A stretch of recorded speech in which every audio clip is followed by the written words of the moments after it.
Alright, so if you want never-ending pointless stupid warfare, this is what you do. You stay involved in an area for decades, which makes it inevitable that you make mistakes and kill innocent people.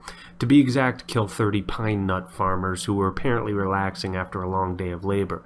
Now those 30 people are dead and they'll never pose a threat to you, not that they ever did in the first place, but now who poses a threat to you, or at least now has a legitimate reason to support an organization that wishes harm against you and just might have some funding to do it?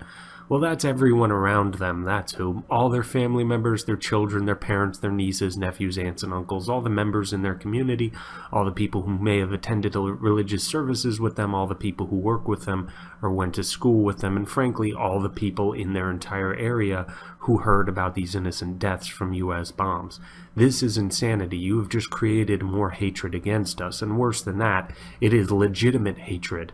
They are not wrong in hating the US, or at least the US military. It's very simple. Simply think about what you would do or how you would feel if Russia bombed your town, even if they were doing it to kill some legit bad guys, but they made a mistake and they killed a friend of yours or a family member of yours or simply someone whose company you enjoyed. You would now be livid, and you would also be far more motivated to do something about it or give money to people who have the means to do something about it, and therein lies the vicious, stupid circle of bloodshed and warfare. There are former members of the Bloods and Crips who left the gang life because they figured this very simple lesson out. Someone from a rival gang kills one of us, we retaliate severely. Then they retaliate even more severely, and a cycle of bloodshed and resentment is quickly born, and you're going to have to look over your shoulder for the rest of your life because of it. It's not even a gamble, it's a guarantee, and it's ridiculous that we're still going down this road after being in Afghanistan for nearly my entire lifetime. I called our foreign policy insane before. I use that word very intentionally. That age-old definition of insanity from Einstein, doing the same thing over and over, expecting different results. That is our foreign policy in a nutshell. Were these innocent deaths intentional? Probably not.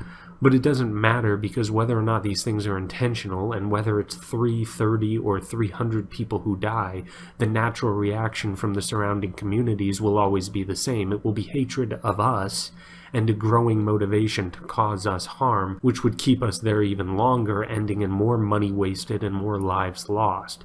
And I'm talking about the long game here, by the way. There's nothing immediate that these people can do against us. Something just came out of the sky, blew them to smithereens, and flew off. There's nothing for them to retaliate against right now. But as I said before, when they hear about some organization that wishes to do us harm, are they more or less likely to fund, feed, or support that organization now?